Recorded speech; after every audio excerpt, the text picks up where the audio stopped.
একটা মিসকনসেপশন তৈরি হয়। সেখানে তারপরে সরকারি প্রিজাইডিং অফিসারকে কল করেন এবং পোলিং এজেন্টদের মতানুক্রমে আবার তাকে ভোট দেওয়ার ব্যবস্থা করে দেন, কিন্তু উনি রাগ করে বাইরে বেরিয়ে চলে আসেন।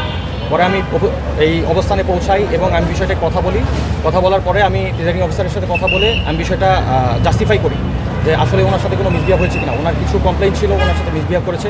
আমি বিষয়টা নিশ্চিত করি এইভাবে।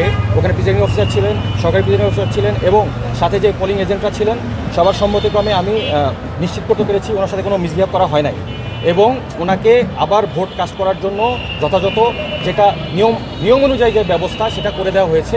ওনাকে ভোট দেওয়ার জন্য আবার ওয়েলকাম করা হয়েছে। জি, স্ট্রবেরি সুপার ডটেড ও ক্লাসিক ভ্যারিয়েন্টে সেন্সেশন জাগুক শিহরণ।